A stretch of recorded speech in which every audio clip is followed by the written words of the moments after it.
একজন আনসার সাহাবী, একজন আনসার যুবক নও মুসলিম সাহাবী রাসূলের দরবারে আগমন করলেন। ডাক দিয়ে বলেন, ইয়া রাসূলুল্লাহ, ইয়া হাবিবাল্লাহ, আপনি আমাকে জিনা করার অনুমতি দেন। বলেন নাউজুবিল্লাহ। চিন্তা করছেন, রাসূলকে এসে বলতেছে আমাকে জিনা করার অনুমতি দেন। সাহাবীরা তো খেপে গেছে। কেউ চোখ বড় বড় করে তার দিকে তাকাচ্ছে, কেউ তাকে ধমক দিচ্ছে, আবার কেউ তাকে মারতে যাচ্ছে, এমন এক অবস্থা। সাহাবীরা রাগ করছে, কেউ ধমক দিচ্ছে, কেউ হতভম্ব হয়ে গেছে। আমার ভাইয়েরা, কিন্তু আল্লাহর নবী, দয়ার নবী একটু রাগ করেন নাই। সুবহানাল্লাহ বলেন। আল্লাহ রসুল বলেন, সাহাবীরা রে, আমার ওই যুবক আনসারী সাহাবীকে আমার কাছে নিয়ে আসো, তাকে রাস্তা করে দাও, আমার পাশে তাকে আসতে দাও। সাহাবী যখন নবীজির কাছে চলে আসলেন, রসুল ডাক দিয়ে বলেন, ও আনসারী সাহাবী, ও আনসার সাহাবী, তোমার কি মা জীবিত আছে?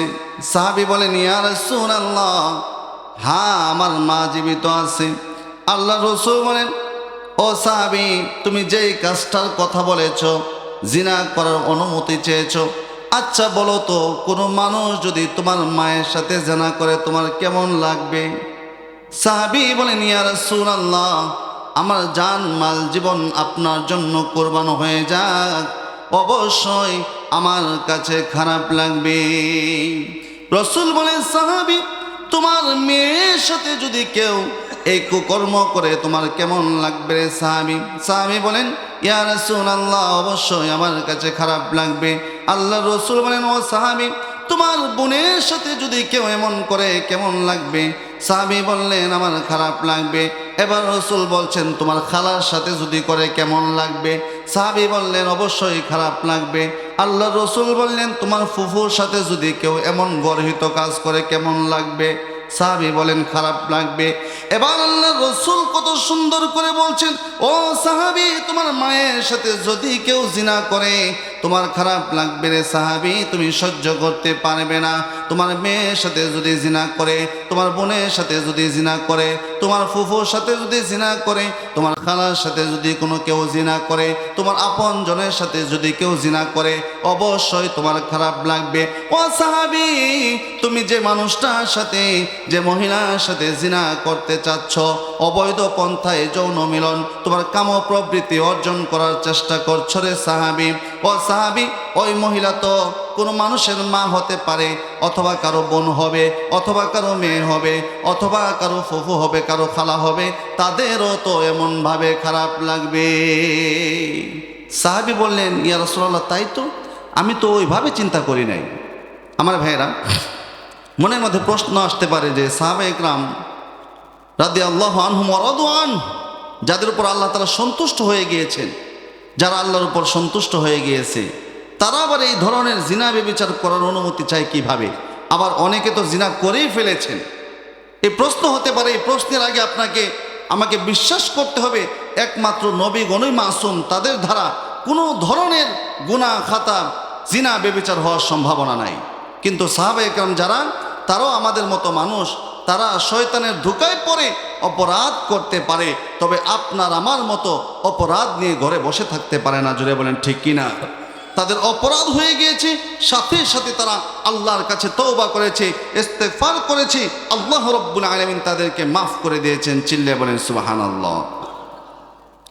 আমার মুসলমান ভাইয়েরা, ওই সাহাবীকে রাসূল যখন অত্যন্ত দরদ নিয়ে, আবেগ নিয়ে, মায়া নিয়ে, ভালোবাসা নিয়ে বোঝালেন, ওই সাহাবী রাসূলের কথা বুঝতে পারলেন।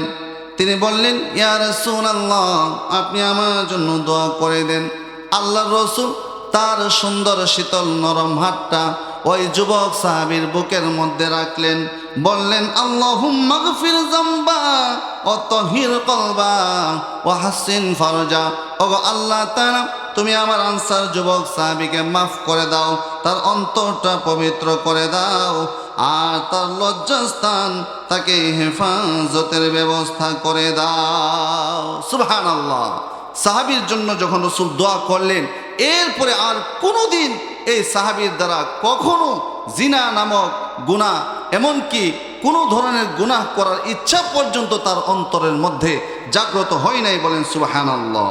আন আব্দুল্লাহ ইবনে আব্বাস রাদিয়াল্লাহু তাআলা আনহুমা قال قال رسول الله صلى الله عليه وسلم لا يزني الزاني حين يزني وهو مؤمن أو كما قال النبي عليه الصلاة والسلام।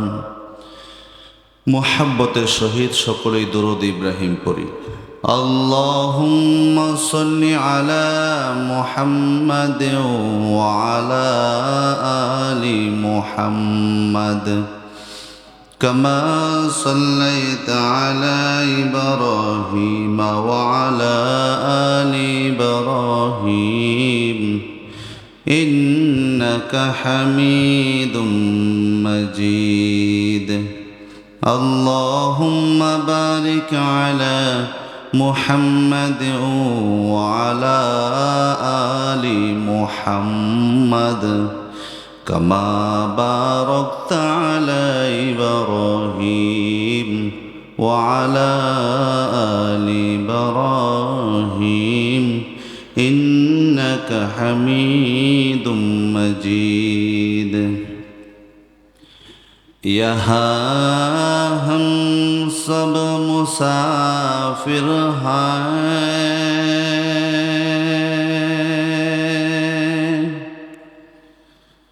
कब्र आखिर ठिकाना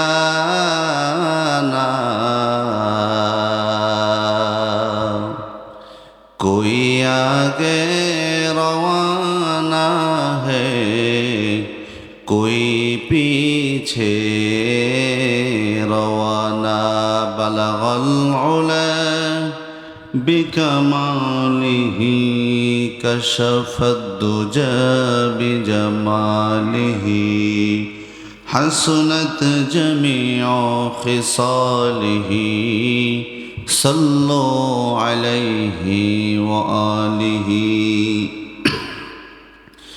الحمد لمن قدر خيرا وخبلا الحمد لمن قدر خيرا وخبلا والشكر لمن صور حسنا وجمالا والشكر لمن صور حسنا وجمالا فرد صمد عن صفة الخلق بريء فرد صمد عن صفة الخلق بريء رب أزلي خلق الخلق كمالا رب أزلي خلق الخلق كمالا لا شبه ولا مثل ولا كفو لمولى لا شبه ولا مثل ولا كفو لمولى لا ولد ولا والد لا عم وخالا لا ولد ولا والد لا عم وخالا لا زد ولا ند ولا حد لمولى لا زد ولا ند ولا حد لمولى الآن كما كان ولم يلق زوالا الآن كما كان ولم يلق زوالا سبحانك لا علم لنا إلا ما علمتنا إنك أنت العليم الحكيم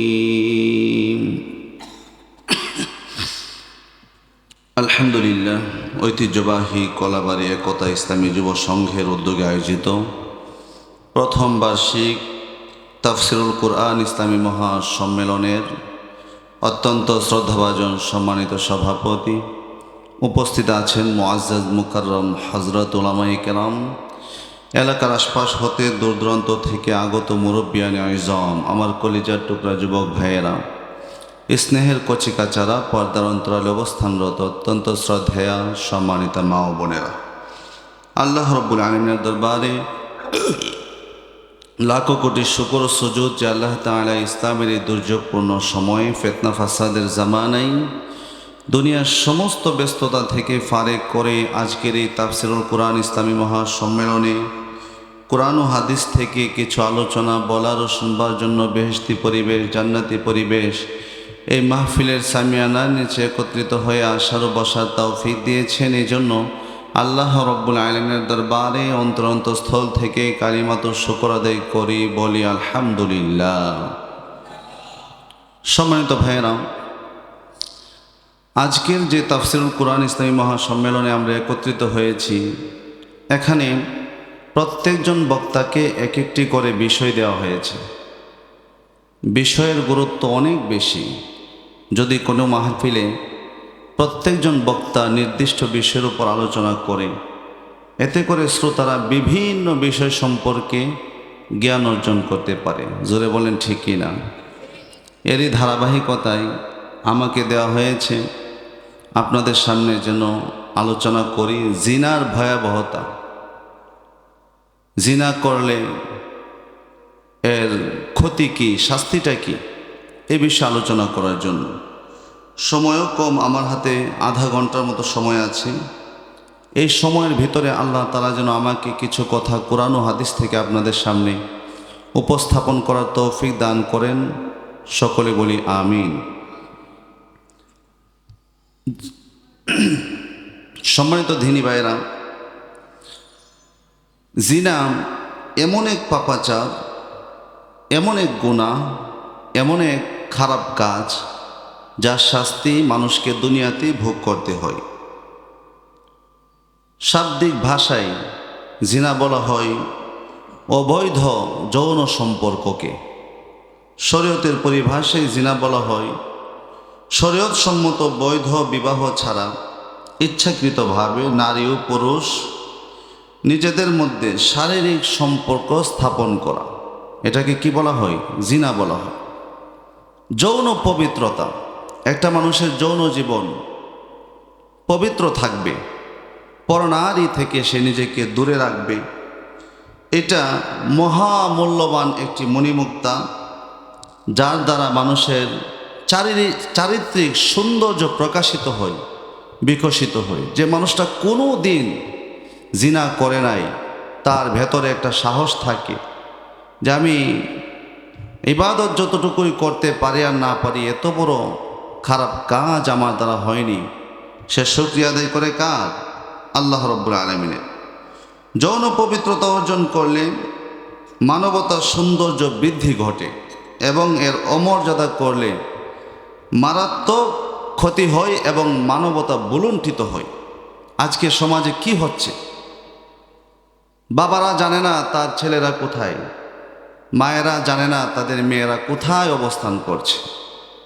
বিশেষ করে আজকে তো এমন একটি রাত্রি, যেই রাত্রির ঠিক 12টা 1 মিনিট থেকে happy new year 31st night উদযাপন করবে কিছু কিছু গুনাহগার লোকেরা। জোরে বলেন ঠিক কিনা? ওই 31st নাইটে কি পরিমাণ যে মানুষ গুনাহ করে থাকে, ডিজে গান শুনে থাকে, মদের ভারগুলো খুলে দেওয়া হয়, দোকানপাট খুলে দেওয়া হয়, 5 স্টার হোটেলগুলো খুলে দেওয়া হয়, যেখানে মানুষ অবাধে মদ্যপান করতে থাকে, ডিজে গান বাজাতে থাকে, নর্তকীর পিছনে ঘুরতে থাকে, এমনকি রাতের বেলা জিনা পর্যন্ত করতে মানুষ বাধ্য হয়ে যায়। জোরে বলেন ঠিক কিনা? আমার ভাইয়েরা, এই হ্যাপি নিউ ইয়ার বা 31st নাইট, এটা কি মুসলমানদের কৃষ্টি কালচার? জোরে বলেন, এটা মুসলমানদের কৃষ্টি কালচার? এটা তো খ্রিস্টানদের কৃষ্টি কালচার। জোরে বলেন ঠিক কিনা? এই 31st নাইট কখনো মুসলমানদের কৃষ্টি কালচার হতে পারে না।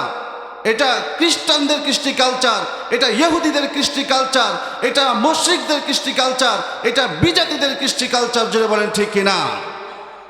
আমার ভাইয়েরা, আজকে মায়েরা, বাবারা নিজেদের সন্তানদের ব্যাপারে কোনো ধরনের খোঁজ খবর না রাখার কারণে এই রাত্রের 12টা 1 মিনিট থেকে এই ধরনের আকাম কুকাম শুরু করে দিবে।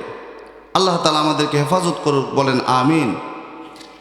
যারা এই রাত্রকে উদযাপন করবে, হ্যাপি নিউ ইয়ারকে যারা স্বাগত জানাবে গুনাহের মাধ্যমে, তার জীবনে পুরাটাই শুধু ক্ষতি আর ব্যর্থতা। জোরে বলেন ঠিক কি না? আমার ভাইয়েরা, প্রকৃতপক্ষে ইমানদার যারা, মুসলমান যারা, তার তো চিন্তা করার বিষয় যে আমার জীবন থেকে একটা বছর চলে গিয়েছে। আহারে, আমি আমার জীবনের ভিতরে কতটুকু নেক আমল করতে পেরেছি, আমি কতটুকু আল্লাহকে খুশি করতে পেরেছি, কয় ওয়াক্ত নামাজ আমি পড়তে পেরেছি। নিজের জীবন নিয়ে খতিয়ে দেখার দরকার। জোরে বলেন ঠিক কি না? নবীজি বলেছেন, মান তাশাব্বাহা বিকওমিন ফাহুয়া মিনহুম। যে ব্যক্তি যে জাতির সাদৃশ্য অনুসরণ করে, অবলম্বন করে, সে সেই জাতির অন্তর্ভুক্ত। যদি কোনো মুসলমান হওয়ার পরে এই ইহুদিদের, খ্রিস্টানদের কৃষ্টি কালচার, হ্যাপি নিউ ইয়ার উদযাপিত করে, তাহলে এই লোকটা আল্লাহ রসুলের ভাষায় খ্রিস্টানদের অন্তর্ভুক্ত হবে, ইহুদিদের অন্তর্ভুক্ত হবে, বিজাতিদের অন্তর্ভুক্ত হবে। জুড়ে বলেন ঠিক কিনা? যুবক, কোথায় তোমার সময়টা নষ্ট হয়ে যাচ্ছে? এই রাত্রিতে যারা অবৈধ কাজ করবে, লা তাজুলু কদামা ইবনি আদম ইয়াউমাল কিয়ামাতি হাত্তা ইউসআলা আন খামসিন। কোন মানুষ, কোন আদমের সন্তান 5টি প্রশ্নের উত্তর দেওয়ার আগ পর্যন্ত কাল কিয়ামতের ময়দানে সে তার 2 কদম নড়াতেও পারবে না। আন উমরিহি ফীমা আফনা, তাকে জবাব দিতে হবে তার জীবনটা কোন কাজে ব্যয় করেছে। ওয়ান শাবাবি ফীমা আবলা, সে তার যৌবনকাল কোন কাজে ব্যয় করেছে, আল্লাহর ইবাদতে নাকি 31st নাইট উদযাপন করে বেহায়াপনায়, বেলাল্লাপনায়, ডিজে পার্টির গানে, নাকি কোনো নর্তকীর পিছনে? এটার জবাব কার কাছে দিতে হবে? আল্লাহ রব্বুল আলামিনের কাছে দিতে হবে। আমার ভাইয়েরা, বলছিলাম যে কথা, আল্লাহ তাআলা সরাসরি মানুষকে জিনা করা থেকে নিষেধ করেছেন। আল্লাহ রব্বুল আলামিন সূরা বানী ইসরাঈলের 32 নম্বর আয়াতের মধ্যে বলেন, ওয়ালা তাকরাবুজ জিনা ইন্নাহু কানা ফাহিশাতাও ওয়া সাআ সাবিলা। আমার মুসলমান ভাইয়েরা, আল্লাহ রব্বুল আলামিন বলেন, হে আমার মায়ার বান্দারা, আমার মায়ার বান্দিরা, তোমরা জিনাহের কাছেও যেও না। আমার ভাইয়েরা, ভালো করে বুঝতে হবে, আল্লাহ রব্বুল আলামিন বলেন তোমরা জিনাহের নিকটবর্তীও হয়ো না। আল্লাহ পাকে কথা বলেননি তোমরা জিনা করো না, লা তাফআলু জিনা, তোমরা জিনা করো না, বেভিচার করো না, এই কথা আল্লাহ রব্বুল আলামিন বলেননি। আল্লাহ তাআলা বলেছেন, বান্দারা রে, তোমরা জিনা করবে তো দূরের কথা, জিনাহের নিকটবর্তীও হয়ো না। এমন কাজের দিকে পর্যন্ত তুমি যাও না যে কাজের কাছে যাওয়ার কারণে, যে জিনিসটার কাছে যাওয়ার কারণে তুমি জিনা করতে বাধ্য হয়ে যাবে। কারণ জিনা হলো আল্লাহ পাকের ভাষায় ফাহিশা, অশ্লীল কাজ, ওয়া সাআ সাবিলা, আর মন্দ রাস্তা তথা মন্দ আচরণ, নিকৃষ্ট কাজ। বলেন নাউযুবিল্লাহ। আল্লাহ রব্বুল আলামিন বলছেন, বান্দারা জিনাহের নিকটবর্তীও হয়ো না। এই কথার ব্যাখ্যায় আমরা বোঝার জন্য আরেকটা আয়াত শুনতে পারি। আল্লাহ রব্বুল আলামিন বলেন, ওয়ালা তাকরাবুল ফাওয়াহিশা মা যাহারা মিনহা ওয়া মা বাতানা। আল্লাহ রব্বুল আলামিন বলছেন, আমার বান্দারা, তোমরা দুনিয়াতে কোনো ধরনের প্রকাশ্য অপ্রকাশ্য অশ্লীল কাজের নিকটবর্তী হয়ো না। তাফসীরে ইবনে কাসিরে একটি হাদিস এসেছে, আল্লাহ রসুল বলেন যে শিরিকের পরেই এই পৃথিবীর আকবরুল কাবাইর, সবচেয়ে বড় গুনাহ হলো আল্লাহ তাআলার সাথে শিরিক করা। শিরিকের পরেই সবচেয়ে বড় গুনাহ হলো অবৈধ পন্থায় পরনারীর সাথে জিনা, বেবিচারে লিপ্ত হওয়া। আমার ভাইয়েরা, আমরা কি জিনা বেবিচারের কাছে যাব? কখনো না। আমার মুসলমান ভাইয়েরা, জিনা ব্যভিচার যারা করবে আল্লাহ তাআলার রহমত প্রাপ্ত হবে না তারা। আমার ভাইয়েরা, আমরা তো এমন মানুষ যাদের ভাগ্যের মধ্যে অটোমেটিক জিনার গুনাহ লেগে যায়। হযরত আবু হুরায়রা রাদিয়াল্লাহু তাআলা আনহু থেকে বর্ণিত, রাসূল করিম সাল্লাল্লাহু আলাইহি ওয়াসাল্লাম ইরশাদ করেন, কুতিবা আলা ইবনি আদম নাসিবুহু মিনাজ জিনা। আল্লাহ রাসূল বলেন, প্রত্যেকটা আদম সন্তানের ভাগ্যে জিনা লিখে দেওয়া হয়েছে। মানুষ চলতে বসতে উঠা বসায় ইচ্ছায় অনিচ্ছায় মানুষের দ্বারা জিনা হয়ে যাইতে পারে। তবে ওই বান্দা যদি আল্লাহর কাছে তওবা করে আল্লাহ রব্বুল আলামিন তাকে মাফ করে দিবেন। চিল্লে বলেন সুবহানাল্লাহ। নবীজি বলেন, ফাল আইনানি জিনাহুমা নাজরু। হে আমার মায়ার উম্মতেরা, তোমরা শোনো, তোমাদের দুই চোখের জিনা হলো নজর করা, বেগানা নারীকে দেখা, পরনারীর দিকে খাহেসাতের নজরে তাকানো। অল উজনানি জিনাহুমাল ইস্তিমা। আর দুই কানের জিনা হলো তুমি অবৈধ কথাবার্তা শোনা। ওয়াল লিসানি জিনাহুল কালাম। আর জবানের জিনা হলো কথা বলা। দস্তে গোয়দ মাঞ্চুনি দুজ দিদাম। লব্বে গোয়দ মাঞ্চুনি বুসিদাম। চশমে গোয়দ দিদাম সুয়ে হারাম। গোশে গোয়দ চিদাম সামরুল কালাম। দস্তে গোয়দ মাঞ্চুনি দুজ দিদাম। লব্বে গোয়দ মাঞ্চুনি বুসিদাম। চশমে গোয়দ দিদাম সুয়ে হারাম। গোশে গোয়দ চিদাম সামরুল কালাম। আমার মুসলমান ভাইয়েরা, আল্লাহ রাব্বুল আলামিন বলছেন, কাল কিয়ামতের ময়দানে মানুষকে যখন তাদের আমলের ব্যাপারে জিজ্ঞেস করা হবে, তার জবান দ্বারা মুখ দ্বারা মিথ্যা কথা বলতে থাকবে, কিন্তু তার হাত সাক্ষ্য দিবে। আল-ইয়াউমা নাখতিমু আলা আফওয়াহিহিম। আল্লাহ রাব্বুল আলামিন বলেন, মানুষের জবানের উপর আমি আল্লাহ তাআলা মোহর মেরে দিব, তালা মেরে দিব, বান্দা কিছুই বলতে পারবে না। তার হাত সাক্ষ্য দিবে, রব্বুল আলামিন আমার দ্বারা তোমার বান্দা অমুকের মাল চুরি করেছিল। আমার ভাইয়েরা, ঠোঁট সাক্ষ্য দিবে, রব্বুল আলামিন আমার দ্বারা তোমার বান্দা অমুক বেগারা নারীকে চুমু খেয়েছিল। চোখ সাক্ষ্য দিবে, রব্বুল আলামিন আমার দ্বারা অশ্লীল অন্যায়মূলক কাজ তোমার বান্দা দেখেছিল। আর কান সাক্ষ্য দিবে, ওগো আল্লাহ তাআলা আমার দ্বারা তোমার বান্দা অশ্লীল কথা নাচ গান শুনেছিল। চিল্লে বলেন নাউজুবিল্লাহ। ওয়ালয়াদু জিনাহাল বাতশু ওয়ারজুনু জিনাহাল খুতা। আমার ভাইয়েরা, আল্লাহর রাসূল বলেন, হাতের জিনা হলো বেগানা নারীকে ধরা, আর পায়ের জিনা হলো পা দ্বারা বেগানা নারীর দিকে ছুটে যাওয়া। ওয়াল কলবু ইয়াহওয়া ওয়া তামান্না। অন্তর তো দূর থেকে কামনা করে, আহারে এই সুন্দর যুবতীরে যদি পাইতাম আমি জিনায় লিপ্ত হইতাম। বলেন নাউজুবিল্লাহ। আল্লাহর রাসূল বলেন, আর তার লজ্জাস্থান এটা বাস্তবায়ন করে থাকি।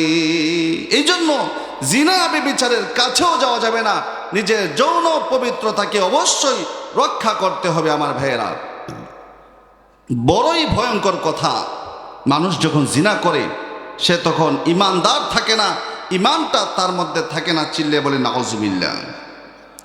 عن عبد الله بن عباس رضي الله تعالى عنهما قال قال رسول الله صلى الله عليه وسلم لا يزني الزاني حين يزني وهو مؤمن। আল্লাহর রাসূল বলেন, কোন জিনাকারী ব্যক্তি যখন জিনা করে তখন সে মুমিন থাকে না। ওয়ালা ইয়াসরিকু সারিকু হিনা ইয়াসরিকু ওয়া হুয়া মুমিনুন। কোন চোর যখন চুরি করে সে তখন ইমানদার থাকে না। ওয়ালা ইয়াশরাবুল খামরা হিনা ইয়াশরাবুহা ওয়া হুয়া মুমিনুন। কোন মদ্যপায়ী ব্যক্তি যখন মদ পান করে ওই লোকটা ইমানদার থাকে না। এই কথার অর্থ কি? মানুষ যখন নাজায়েজ কাজ করে তখন সে ইমানদার থাকে না। আমার ভাইয়েরা, অন্য এক হাদিসে এসেছে, আল্লাহ নবী বিশ্ব নবী আকায়ে নামদার তাজদারে মদিনা আহমদ মুস্তফা জনাবে মুহাম্মদুর রাসূলুল্লাহ সাল্লাল্লাহু আলাইহি ওয়াসাল্লাম বলেন, ইযা জানাল আবদু খরাজা মিনহুল ঈমান ফাকানা ফাওকা রাসিহি। মানুষ যখন জিনা করে তার ঈমানটা তার দেহ থেকে বের হয়ে যায় আর তার মাথার উপরে ছায়ার মতো অবস্থান করতে থাকে। বান্দা যখন জিনা করে, বান্দা যখন চুরি করে, বান্দা যখন মদ পান করে, আমার বাবারা ওই বান্দার ভিতরে ঈমান থাকে না। আপনারা বুঝতে পারছেননি? আমার ভাইয়েরা, জিনা করা অবস্থায়, চুরি করা অবস্থায় আর মদ পান করা অবস্থায়, চিন্তাই করা অবস্থায় ওই লোকটা নাফরমান যদি মারা যায়, ওই লোকটা বেঈমান হয়ে কবরে যাবে, জাহান্নামে যাবে। চিল্লে বলেন নাউজুবিল্লাহ। আল্লাহ রাসূল বলেন, বান্দা যখন জিনা থেকে ফারেগ হয় তখন তার ঈমানটা আবার তার ভিতরে রিটার্ন করে। আমার মুসলমান ভাইয়েরা, একটি ঘটনা আপনাদেরকে শোনাতে চাই।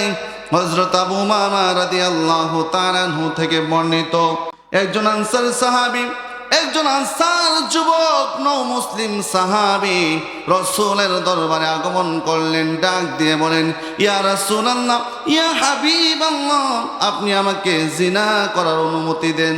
বলেন নাউজুবিল্লাহ। চিন্তা করছেন, রাসূলকে এসে বলতেছে আমাকে জিনা করার অনুমতি দেন। সাহাবীরা তো খেপে গেছে। কেউ চোখ বড় বড় করে তার দিকে তাকাচ্ছে, কেউ তাকে ধমক দিচ্ছে, আবার কেউ তাকে মারতে যাচ্ছে, এমন এক অবস্থা। সাহাবীরা রাগ করছে, কেউ ধমক দিচ্ছে, কেউ হতভম্ব হয়ে গেছে। আমার ভাইয়েরা, কিন্তু আল্লাহ নবী, দয়ার নবী একটু রাগ করেন নাই। সুবহানাল্লাহ বলেন।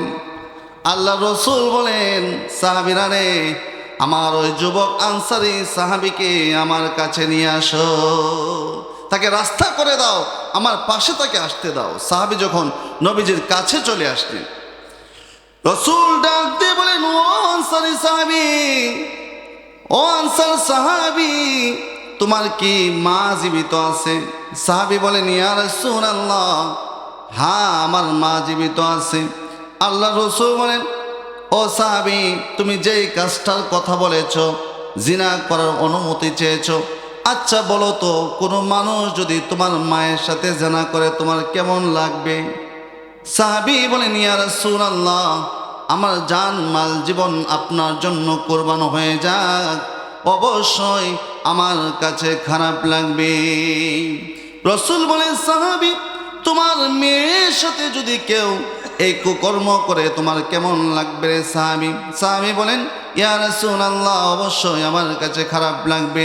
আল্লাহ রাসূল বলেন, ও সাহাবী, তোমার বোনের সাথে যদি কেউ এমন করে কেমন লাগবে?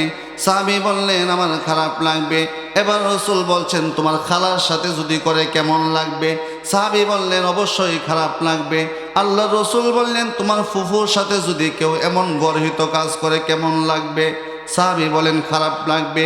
এবার আল্লাহ রাসূল কত সুন্দর করে বলছেন, ও সাহাবী, তোমার মায়ের সাথে যদি কেউ জিনা করে তোমার খারাপ লাগবে রে সাহাবী, তুমি সহ্য করতে পারবে না। তোমার মেয়ের সাথে যদি জিনা করে, তোমার বোনের সাথে যদি জিনা করে, তোমার ফুফুর সাথে যদি জিনা করে, তোমার খালার সাথে যদি কোনো কেউ জিনা করে, তোমার আপন জনের সাথে যদি কেউ জিনা করে, অবশ্যই তোমার খারাপ লাগবে। ও সাহাবী, তুমি যে মানুষটার সাথে, যে মহিলার সাথে জিনা করতে চাচ্ছ, অবৈধ পন্থায় যৌন মিলন, তোমার কাম প্রবৃত্তি অর্জন করার চেষ্টা করছো রে সাহাবী। ও সাহাবী, ওই মহিলা তো কোনো মানুষের মা হতে পারে, অথবা কারো বোন হবে, অথবা কারো মেয়ে হবে, অথবা কারো ফুফু হবে, কারো খালা হবে, তাদেরও তো এমনভাবে খারাপ লাগবে। সাহাবী বললেন, ইয়া রাসূলুল্লাহ, তাই তো, আমি তো ওইভাবে চিন্তা করি নাই। আমার ভাইয়েরা, মনের মধ্যে প্রশ্ন আসতে পারে যে সাহাবায়ে ইকরাম রাদিয়াল্লাহু আনহুম ওয়া রাদু আনহু, যাদের উপর আল্লাহ তাআলা সন্তুষ্ট হয়ে গিয়েছেন, যারা আল্লাহর উপর সন্তুষ্ট হয়ে গিয়েছে, তারা আবার এই ধরনের জিনা ব্যভিচার করার অনুমতি চায় কিভাবে? আবার অনেকে তো জিনা করেই ফেলেছেন। এই প্রশ্ন হতে পারে। এই প্রশ্নের আগে আপনাকে আমাকে বিশ্বাস করতে হবে একমাত্র নবীগণই মাসুম, তাদের দ্বারা কোনো ধরনের গুনাহ খাতা, জিনা ব্যভিচার হওয়ার সম্ভাবনা নাই।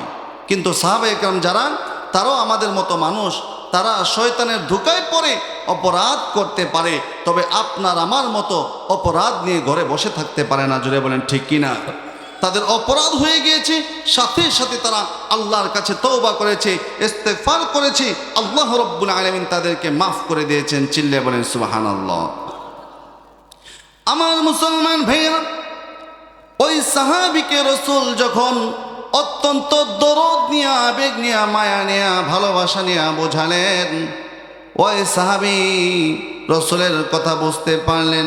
তিনি বললেন, ইয়া রাসূলুল্লাহ, আপনি আমার জন্য দোয়া করে দেন।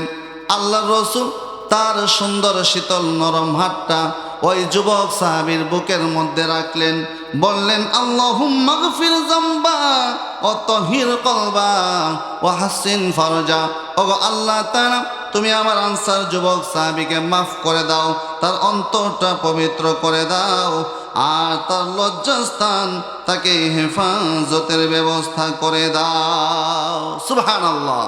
সাহাবীর জন্য যখন রাসূল দোয়া করলেন, এরপরে আর কোনোদিন এই সাহাবীর দ্বারা কখনো জিনা নামক গুনাহ, এমনকি কোনো ধরনের গুনাহ করার ইচ্ছা পর্যন্ত তার অন্তরের মধ্যে জাগ্রত হয় নাই। বলেন সুবহানাল্লাহ।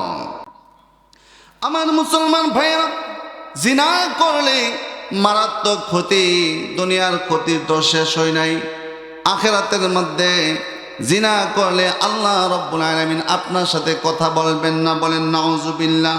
হযরত আবু হুরায়রা থেকে বর্ণিত, আল্লাহ নবী মুহাম্মদুর রাসূলুল্লাহ সাল্লাল্লাহু আলাইহি ওয়াসাল্লাম বলেন, সালাসাতুন লা ইউকাল্লিমুহুমুল্লাহু ইয়াওমাল কিয়ামাতি ওয়া লা ইউযাক্কিহিম ওয়া লা ইয়ানজুরু ইলাইহিম ওয়া লাহুম আযাবুন আলীম। আল্লাহ রাসূল বলেন, তিন শ্রেণীর মানুষ এমন আছে যাদের সাথে আল্লাহ তাআলা কাল কিয়ামতের ময়দানে কথা বলবেন না, তাদেরকে তাদের গুনাহ থেকেও পবিত্র করবেন না, এমনকি তাদের দিকে নজর করেও তাকাবেন না, আর তাদের জন্য রয়েছে যন্ত্রণাদায়ক শাস্তি। ওই তিন শ্রেণীর মানুষ কারা? বিশ্বনবী বলেন, শাইখুন জানিন, এক নাম্বার হলো বৃদ্ধ জিনাকারী ব্যক্তি, মানে বিবাহিত জিনাকারী ব্যক্তি। কোনো মানুষ যদি অবিবাহিত হয়, পুরুষ হোক কিংবা মহিলা হোক, আল্লাহ রাব্বুল আলামিনের বিধান হলো, কোনো অবিবাহিত পুরুষ মহিলা যদি জিনা করে 100টা দুর্রা তাদের পিঠের মধ্যে মারতে হবে। আর যদি বিবাহিত হয় আর রাষ্ট্রের মধ্যে যদি ইসলামী শাসন ব্যবস্থা চালু থাকে, তাহলে তাদেরকে পাথর মেরে হত্যা করতে হবে। তিন শ্রেণীর মানুষ যাদের দিকে আল্লাহ তাআলা হাসরের ময়দানে ফিরেও তাকাবেন না, কথাও বলবেন না, পবিত্র করবেন না, বরং যন্ত্রণার শাস্তি আল্লাহ তাআলা সাধন করাবেন। এর মধ্যে এক নম্বর হলো শাইখুন জানিন, জিনাকারী বৃদ্ধ ব্যক্তি, মালিকুন কাযযাব। 2 নম্বর হলো মিথ্যাবাদী বাদশা। 3 নম্বর হলো ওয়াইনুন মুস্তাকবিরুন, অহংকারী গরীব। এই 3 শ্রেণীর মানুষের সাথে আল্লাহ রাব্বুল আলামিন কথা বলবেন না। আমার ভাইয়েরা, অহংকারী গরীব, আবার অহংকারী ভিক্ষুক, আবার অহংকারী মানুষের সাথে অহংকার দেখায়, তাকে 5 টাকা দিলে নেয় না, বলে না আমি অত কম দামি ভিক্ষুক না, আমার 100 টাকা দিতে হবে। এমন লোক আছে না নাই? আমার ভাইরা, যারা গরিব এরা আবার অহংকার করে, এটা ঠিক না। মূলত গরিব ধনী কারো মধ্যে কোনো ভেদাভেদ নাই। লোকটা যদি মুসলমান হয়, ইমানদার হয়, ইয়ামশুনা আলাল আরদি হাওনা, তারা জমিনের উপর দিয়ে ভদ্রতার সাথে, নম্রতার সাথে চলাফেরা করবে। চিল্লায়ে বলেন সুবহানাল্লাহ। আমার মুসলমান ভাইরা, আল্লাহর প্রিয় সাহাবী, আল্লাহর নবীর প্রিয় সাহাবী হযরত আব্দুল্লাহ ইবনে মাসউদ রাদিয়াল্লাহু তাআলা আনহুমা থেকে বর্ণিত, তিনি বলেন, সাআলতু রাসূলুল্লাহ সাল্লাল্লাহু আলাইহি ওয়াসাল্লাম আইয়ু যানবি ইনদাল্লাহি আকবার। আমি বিশ্বনবীকে জিজ্ঞেস করলাম, ইয়া রাসূলুল্লাহ, ইয়া হাবিবাল্লাহ, এই করেন, ওয়াল্লাযীনা লা ইয়াদউনা মা'আল্লাহি ইলাহান আখার ولا يقتلون النفس التي حرم الله إلا بالحق ولا يزنون।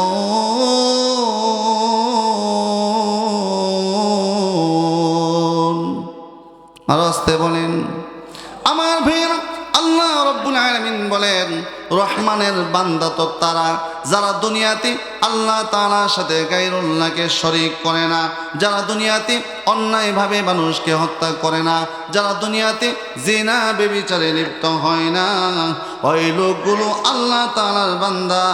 আল্লাহ তাআলা তাদের জন্য জান্নাতের ব্যবস্থা রেখেছেন। জোরে বলেন সুবহানাল্লাহ। আরেকটা ঘটনা বলবো। এক সাহাবী জিনা ব্যভিচার করে রসুলের দরবারে চলে আসলেন। আমার মুসলমান ভাইয়েরা, হযরত বুরাইদা রাদিয়াল্লাহু তাআলা আনহু থেকে বর্ণিত হাদিসটি বুখারীতেও আছে, মুসলিমও আছে। যা মাইজ ইবনে মালিক ইলা রাসূলিল্লাহি সাল্লাল্লাহু আলাইহি ওয়াসাল্লাম। আমার ভাইয়েরা, আল্লাহর নবীর প্রিয় একজন সাহাবী হযরত মাইজ ইবনে মালিক আল আসলামী রাদিয়াল্লাহু তাআলা আনহু রাসূলের দরবারে চলে আসলেন। বললেন, ইয়া রাসূলুল্লাহ, ইয়া হাবিবাল্লাহ, তাহিরনি। ওগো আল্লাহর রাসূল, আপনি আমাকে পবিত্র করুন। সাহাবী রাসূলের দরবারে এসে বললেন, ইয়া রাসূলুল্লাহ, আপনি আমাকে পবিত্র করুন। আল্লাহ রাসূল তাকে বললেন, ইরজি ফাস্তাগফিরলাহ ওয়া তুব ইলাইহি। ও সাহাবী, তুমি চলে যাও, আল্লাহ তাআলার কাছে ইস্তেগফার করো, মাফ চাও, তওবা করো, আল্লাহ মাফ করে দিবেন। ওই সাহাবী চলে গেলেন। ফাজাআ বিগাইরি বাইদিন, সাহাবী চলে গেলেন, দেরি করলেন না। কিছুক্ষণ পর আবার আসলেন, এসে বললেন, ইয়া রাসূলুল্লাহ, তাহিরনি, আপনি আমাকে পবিত্র করে দেন। আল্লাহ রাসূল বলেন, সাহাবী, ইরজি ফাস্তাগফির লাহু ওয়া তুব ইলাইহি, তুমি যাও, আল্লাহর কাছে মাফ চাও, আল্লাহর কাছে তওবা করো, আল্লাহ মাফ করে দিবেন। সাহাবী চলে গেলেন। আবার একটু পরে এসে কই কথা বলেন। তিনবার আসলেন। চতুর্থবার যখন তিনি রাসূলের দরবারে আসলেন, এবার রাসূল বলেন, ফিমা উতাহিরুকা, ও সাহাবী, কিসে থেকে, কোন অপরাধ থেকে আমি তোমাকে পবিত্র করব? 4 নাম্বার বার রাসূল বলছেন যে, আচ্ছা তুমি শুধু বলতেছো ইয়া রাসূলুল্লাহ পবিত্র করুন, কিসের থেকে আমি তোমাকে পবিত্র করব? আল্লাহ রাসূল প্রথমে মনে করেছিলেন মনে হয় কোনো গুনাহ হয়েছে, ছোটখাটো কোনো কাজ করেছে, এই জন্য বলেছে যে যাও আল্লাহ তাআলার কাছে মাফ চাও। এবার সাহাবী বলেন, ইয়া রাসূলুল্লাহ, মিনা জিনা, আপনি আমাকে জিনার অপরাধ থেকে পবিত্র করুন। আমার ভাইয়েরা, আল্লাহ রাসূল তো অবাক হয়ে গেলেন। সাহাবীদের মজলিসে এই কথা। নবীজি বললেন, ও সাহাবীরা, আবিহি জুনুন, লোকটা কি পাগল নাকি? এই যে সে বলতেছে যে আমি জিনা করছি, জিনার শাস্তি তো হইল এই দুনিয়া থেকে হত্যা করে ফেলা, পাথর মেরে হত্যা করে কবরে পাঠিয়ে দেওয়া। সেই কথা কিভাবে বলছে? শারিবাল খামরা, নাকি সে মদ পান করেছে? আমার ভাইয়েরা, সাহাবীরা, হাদিসে বর্ণিত হয়েছে, এক সাহাবী তার মুখের কাছে নাক লাগিয়ে ঘ্রাণ নিয়েছে। বলেছি, ইয়া রাসূলুল্লাহ, না, সে তো মদ পানও করেনি। এবার আল্লাহ রাসূল বললেন, ঠিক আছে, সে যেহেতু মদ পান করেনি, তার সাথে পাগলামিও নাই, সে পাগলও নয়, তাহলে তাকে নিয়ে যাও, ফারজুমুহু, আল্লাহ তাআলা যে হদ, কোরআনের যে বর্ণিত শাস্তির বিধান, সেটি তার উপর প্রয়োগ করো, পাথর মেরে তাকে দুনিয়া থেকে বিদায় করে দাও। সাহাবীরা তাকে নিয়ে গেলেন এবং পাথর মারা শুরু করে দিলেন। আমার মুসলমান ভাইয়েরা, সাহাবায়ে কেরামগণ এই সাহাবীকে নিয়ে গেলেন, পাথর মারা শুরু করে দিলেন, পাথর মারতে লাগলেন। সাহাবী পাথরের আঘাতে সহ্য করতে না পেরে দৌড় মারলেন। দৌড় দিতে দিতে তিনি একটা এমন জায়গায় গেলেন যেখানে আরো বেশি পাথর। সেখানে যাওয়ার পর সাহাবীরা আবার পাথর মেরে মেরে তাকে হত্যা করে ফেলেছেন। এই ঘটনা যখন মদিনায় ঘটে গেল, সাহাবীরা তো অবাক হয়ে গিয়েছে। বিষয়টা নিয়ে আলোচনা সমালোচনা হচ্ছে। আমার ভাইয়েরা, আমাদের যুগে, আমাদের দেশে, আমাদের গ্রামে যদি কোনো বড় ঘটনা ঘটে, মানুষ আলোচনা করে কিনা? কেউ বলতেছে, লোকটাকে আল্লাহর রাসূল বলেছেন তুমি যাও, আল্লাহ তাআলার কাছে ইস্তেগফার করো, আল্লাহ তাআলার কাছে তওবা করো, আল্লাহ মাফ করে দিবেন। তিনি যদি চলে যাইতেন, ইস্তেগফার করতেন, তওবা করতেন, আল্লাহ তাআলা তো তাকে মাফ করে দিতেন। তিনি কেন নিজে সেই নিজের জানটা নিজে দিয়ে দিলেন? আমার ভাইয়েরা, আবার কেউ কেউ বলতেছে না, আল্লাহর এই বান্দা নবীর এই সাহাবী মাইস ইবনে মালিক আল আসলামী সে এমন তওবা করেছে যার তওবার দাম আল্লাহ তাআলার কাছে অনেক বেশি। আলোচনা সমালোচনা চলতেছিল। আল্লাহর রাসূল যখন দেখতে পেলেন, বুঝতে পারলেন সাহাবায়ে কেরামদের মধ্যে একটা আতঙ্ক কাজ করছে, আলোচনা সমালোচনা হচ্ছে, কেউ মনে করছে যে তাকে শাস্তি দেওয়া হয়েছে। আমার ভাইয়েরা, আল্লাহর নবীজি সাহাবীদেরকে ডাকলেন, আর ডাক দিয়ে বলতে লাগলেন, ও সাহাবীরা ইস্তাগফিরু লিমাইজিন, তোমরা মাইজের জন্য আল্লাহ তাআলার কাছে ইস্তিগফার করো। ও সাহাবীরা, মাইজের জন্য আল্লাহর কাছে দোয়া করো। লাকাদ তাবা তাওবাতান লাউ কুসতিমাত বাইনা উম্মতি লা ওয়াসাআতহুম। আমার প্রিয় সাহাবী মাইজ ইবনে মালিক আল আসলামী জিনা করেছে, অপরাধ করেছে, আমার কাছে ফিরে এসেছে। আমার ভাইয়েরা, রাসূল বলেন তাকে সঙ্গে সার করে কোরআনের হুকুম বাস্তবায়ন করে, শরীয়তের হুকুম বাস্তবায়ন করে তাকে দুনিয়া থেকে বিদায় করে দেওয়া হয়েছে। এই যে তাকে হত্যা করা হয়েছে, এইটা সবচেয়ে বড় তওবা। আমার সাহাবী মাইজ এমন এক তওবা করেছে, তার তওবাকে যদি আমার গোটা গুনাহগার উম্মতের মাঝে বন্টন করে দেওয়া হয়, আমার গুনাহগার উম্মতদের তওবা হিসাবে তার তওবাটা গণ্য হয়ে যাবে। চিল্লে বলেন সুবহানাল্লাহ। আমরা এই ধরনের পাপ, জিনা, ব্যভিচারে কখনো লিপ্ত হব? আমার ভাইয়েরা, এগুলোর কাছেও যাওয়া যাবে না। একটু জিকির করি লা ইলাহা ইল্লাল্লাহ, জোরে লা ইলাহা ইল্লাল্লাহ, জোরে লা ইলাহা ইল্লাল্লাহ, জোরে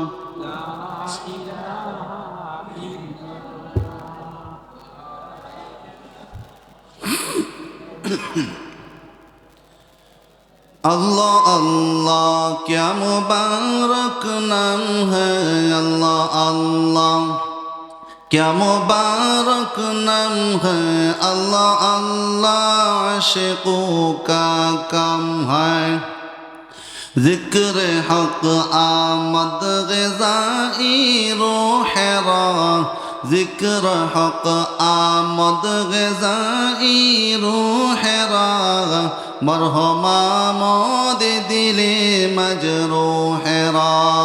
अल्लाह अल्लाह मी कुनद लैला नगर, अल्लाह अल्लाह मी कुनद शम्स कमर। या इलाही मुझसे मुझको दूर कर, ताकि देखो मुझ में तुझको एक नजर।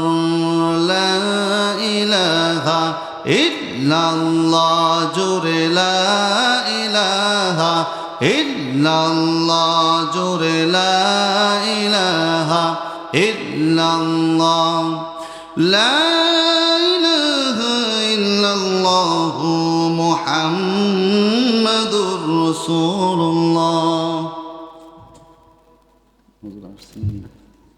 जी स्टेज আসছে। আমার ভাইয়েরাম, রাসূল করিম সাল্লাল্লাহু আলাইহি ওয়াসাল্লাম আরেকটি হাদিস বর্ণনা করেছেন যে 7 শ্রেণীর মানুষকে আল্লাহ তাআলা তার আরশের ছায়ায় ছায়া দিবেন, যেদিন আল্লাহ তাআলার আরশের ছায়া ছাড়া আর কোনো ছায়া থাকবে না। এর মধ্যে একজন হলেন রজুলুন দাতু জাতু ইমরাতিন ওয়া মানসাবিন ওয়া জামালিন ফাকালা ইন্নী আখাফুল্লাহ। এমন ব্যক্তি, আল্লাহর এমন বান্দা, যাকে রূপবতী সুন্দরী কোনো নারী জিনাহের দিকে দাওয়াত দিয়েছে, আহ্বান করেছে, ওই বান্দা তার সাথে জিনা করেনি, বরং বলেছিলে ইন্নী আখাফুল্লাহ, আমি আল্লাহকে ভয় করি, তোমার সাথে এই কাজ করতে পারবো না। এমন গুণওয়ালা মানুষদেরকে আল্লাহ তাআলা কাল কিয়ামতের ময়দানে, হাসরের মাঠে, যখন আল্লাহ তাআলার আরশের ছায়া ছাড়া আর কোনো ছায়া থাকবে না, সেই ছায়ায় জায়গা দান করবেন, ছায়া দান করবেন। আমার ভাইয়েরা, যে কথাগুলো বলা হয়েছে, আল্লাহ তাআলা আমাদের সকলকে এই কথাগুলো বোঝার, মানার এবং আমল করার তৌফিক দান করুন। সবাই বলেন আমিন। ওয়া আখিরু দাওয়ানা আনিল হামদুলিল্লাহি রাব্বিল আলামিন।